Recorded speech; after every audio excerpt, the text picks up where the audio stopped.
Direksi dan Komisaris Bank Perekonomian Rakyat BPR mengikuti program pemeliharaan kompetensi kerja dari tanggal 28 hingga 30 Januari 2026.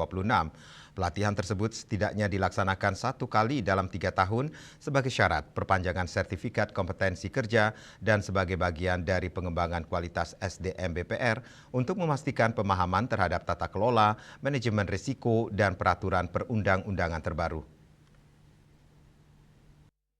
Untuk Bapak Wayan Wiragunata, silakan diterima. Pelatihan program pemeliharaan kompetensi kerja SDM BPR kualifikasi direksi dan komisaris dibuka Ketua Perbarindo Bali Iketut Komplit SH bersama Ketua Lembaga Sertifikasi Profesi LSF Sertif Nyoman Yudiarse serta Wakil Ketua Bidang Pendidikan Perbarindo Bali Ide Bagus Ketut Wijaya, ditandai dengan pengalungan nemtek bagi 2 orang perwakilan peserta. Pelatihan setidaknya diikuti oleh 26 orang peserta jabatan direksi dan komisaris. Usai memberikan arahan dan membuka acara, Ketua Perbarindo Bali Iketut Komplit mengatakan kegiatan ini menjadi program rutin yang digelar DPD Perbarindo Bali untuk penyegaran atau surveillance bagi pemegang sertifikasi kompetensi kerja, baik direksi maupun komisaris BPR. Sehingga sertifikasi kompetensi kerja yang dimiliki tetap berlaku. Selain itu, surveillance ini juga bertujuan mengupdate serta merefresh terhadap regulasi terkini, regulasi ke depan termasuk dalam penerapan manajemen risiko maupun kondisi keuangan BPR secara agregat ataupun individual. Program penyegaran ini juga menjadi ajang tukar pikiran serta upaya saling mengenal antara industri BPR yang ada di Bali maupun luar Bali untuk menguatkan tata kelola, manajemen risiko, termasuk integritas pengelolaan. Pihaknya pun mengapresiasi positif keikutsertaan pengelola BPR dari luar Bali. Penyegaran kompetensi ini menurutnya berlangsung setiap 3 tahun. Adapun narasumber dalam kegiatan surveillance ini merupakan para fasilitator BPR yakni Iwayan Murje, Iketut Komplit, dan Imade Swarje.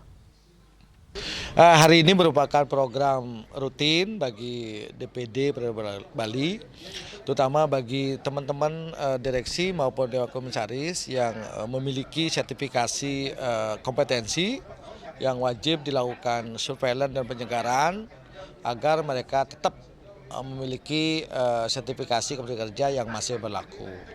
Nah, tentu punya tujuan adalah bagaimana memastikan sumber daya manusia baik yang di tingkat pengurus memiliki kompetensi, ya kan, memiliki daya saing untuk mengelola BPR, kemudian menghadapi persaingan yang tidak begitu ringan, tantangan yang tidak mudah untuk tahun 2026.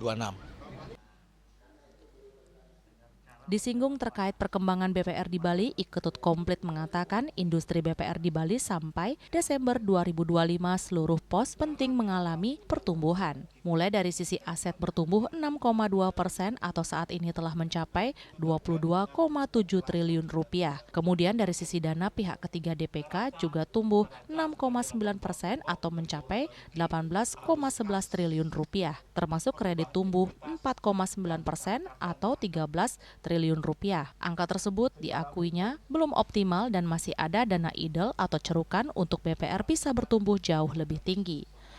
Ari Wiratmaja, Bali TV.